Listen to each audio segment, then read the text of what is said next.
इंसान के इतिहास का शायद सबसे बड़ा सवाल, मरने के बाद क्या होता है। हजारों सालों से ये सवाल सिर्फ धर्म और दर्शन के हिस्से में था, लेकिन अब साइंस इस सबसे बड़े रहस्य के दरवाजे पर दस्तक दे रहा है और जो जवाब मिल रहे हैं वो हैरान करने वाले हैं। जरा इस नंबर को देखिए, 80 करोड़। मतलब दुनिया भर में करीब करीब इतने लोगों ने मौत को बेहद करीब से छूकर वापस आने का अनुभव किया है, जिसे नियर डेथ एक्सपीरियंस कहते हैं। ये कोई छोटी मोटी बात नहीं है, राइट? ये एक इतना बड़ा ग्लोबल फिनोमेनन है कि ये हमें ये सोचने पर मजबूर कर रहा है कि ये जो चेतना है, कॉन्शियसनेस, ये आखिर है क्या भला। तो कैसा होता है ये अनुभव? मतलब जो लोग उस दरवाजे से लौट कर आए हैं वो बताते क्या है? तो जब दुनिया भर से हजारों ऐसे अनुभवों को इकट्ठा किया गया ना, तो एक बहुत ही हैरान करने वाली तस्वीर सामने आई। ज्यादातर लोग, ऑलमोस्ट सब, एक जैसी बातें बताते हैं। एक गहरी शांति का एहसास, फिर ऐसा लगता है जैसे वो अपने शरीर से ऊपर उठ गए हों और सब कुछ देख रहे हों। एक अंधेरी सुरंग जिसके आखिर में एक बहुत तेज रोशनी है और पूरी की पूरी जिंदगी एक पल में आंखों के सामने घूम जाती है। और कमाल की बात जानते हैं क्या है? ये कहानी लगभग एक जैसी है, चाहे वो इंसान किसी भी देश का हो, किसी भी धर्म का हो। अनुभव यूनिवर्सल है, लेकिन इसका मतलब क्या है? असली बहस यहीं से शुरू होती है। तो सवाल उठता है, क्या ये सब सिर्फ दिमाग का कोई खेल है? मरते हुए दिमाग के अंदर कोई केमिकल लोचा? चलिए देखते हैं कि साइंस इस बारे में क्या कहता है। और यहाँ एक चौंकाने वाली खोज सामने आई। रिसर्चर्स ने पाया कि मौत के आखिरी पलों में दिमाग शांत नहीं होता, बल्कि उसमें बिजली का एक तूफान सा आ जाता है। और सुनिए, ये ब्रेन एक्टिविटी किसी जिंदा होश में इंसान के दिमाग से भी ज्यादा ऑर्गेनाइज और तेज होती है। ऐसा लगता है मानो दिमाग बंद होने से ठीक पहले अपनी पूरी ताकत से जाग उठता हो।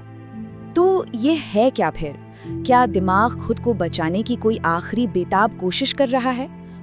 यही वो थ्योरी है जो कहती है कि नियर डेथ एक्सपीरियंस कुछ और नहीं, बल्कि एक्सट्रीम स्ट्रेस में डूबे दिमाग से पैदा हुए पावरफुल हैलुसिनेशंस हैं। सुनने में काफी लॉजिकल लगता है ना? लेकिन कहानी में एक बहुत बड़ा पेच है। इस सीधी सादी साइंटिफिक एक्सप्लेनेशन के सामने एक बहुत बड़ी, बहुत ही मुश्किल दीवार खड़ी है, जिसे कहते हैं the hard problem of consciousness. अब आसान भाषा में इसका मतलब क्या है? मतलब ये कि हमारे दिमाग के अंदर जो केमिकल्स और बिजली के सिग्नल्स दौड़ रहे हैं, वो हमें प्यार, खुशी या दर्द का अनुभव कैसे कराते हैं। मतलब दिमाग तो एक फिजिकल चीज है, मांस का टुकड़ा, लेकिन खुशी का एहसास वो तो फिजिकल नहीं है।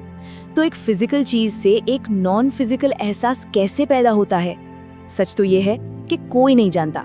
ये वो पहेली है जिसे साइंस आज तक सॉल्व नहीं कर पाया है।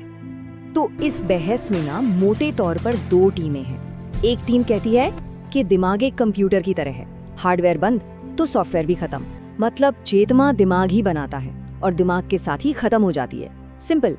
लेकिन दूसरी टीम कहती है नहीं, दिमाग एक रेडियो की तरह है जो पहले से मौजूद चेतना के सिग्नल को पकड़ता है।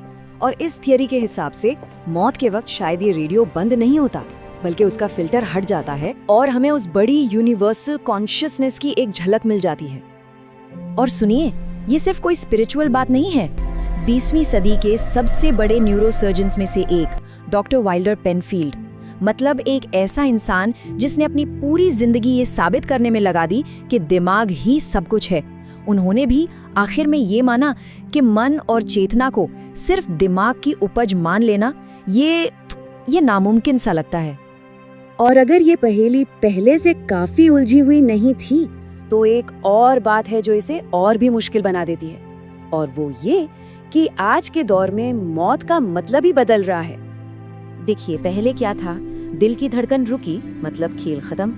लेकिन अब मेडिकल साइंस की वजह से मौत एक पल की घटना नहीं रही, ये एक लंबी प्रोसेस बन गई है। सीपीआर से घंटों बाद भी लोगों को वापस लाया जा सकता है, और कुछ मामलों में तो ब्रेन डेड घोषित होने के बाद भी शरीर सालों तक चलता रहता है। तो फिर सवाल ये उठता है कि असली मौत है क्या? सिर्फ सांसों का रुक जाना, या उस इंसान का खत्म हो जाना जिसे हम जानते थे, उसकी यादें, उसकी भावनाएं, उसका व्यक्तित्व, उसका हमेशा के लिए चला जाना? यहीं पर दो तरह की मौत की बात होती है। एक है बायोलॉजिकल मौत और दूसरी सोशल मौत। और ये सिर्फ फिलॉसफी की बातें नहीं है। टोनी ब्लैन जैसे रियल कोर्ट केसेस में अदालतों ने ये माना है कि अगर किसी इंसान का व्यक्तित्व और चेतना पूरी तरह जा चुकी है तो सिर्फ शरीर के चलते रहने को जीवन नहीं कहा जा सकता। तो हम कहाँ पहुँचते हैं इन सब बातों से? ये नियर डेथ एक्सपीरियंसेस, वो ब्रेन एक्टिविटी और मौत की ये बदलती परिभाषाएं, ये सब हमें कहाँ ले जा रही हैं? देखिए, हम साइंस के एक ऐसे नए मोड़ पर खड़े हैं जहां लाइफ और डेथ के बीच की उस बारीक सी लकीर पर ही सवाल उठाए जा रहे हैं। वो लकीर जिसे हम हमेशा से आखिरी सच मानते आए थे। ये सफर थोड़ा डरावना जरूर है, लेकिन उतना ही रोमांचक भी। जरा सोचिए, आज वैज्ञानिक मरे हुए दिमाग के सेल्स को फिर से एक्टिवेट करने की कोशिश कर रहे हैं। कोमा में पड़े मरीजों की चेतना को समझने के लिए नई नई टेक्निक्स खोजी जा रही हैं। और हर खोज हमें उस एक बुनियादी सवाल के थोड़ा और करीब ले जा रही है कि हमारा दिमाग, हमारा मन और हमारी चेतना, इन तीनों का आपस में रिश्ता आखिर है क्या?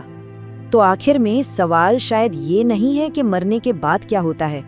असली सवाल शायद कुछ और है कि अगर जिंदगी और मौत के बीच की लकीर ही धुंधली हो रही है तो फिर जिंदा होने का असली मतलब क्या है?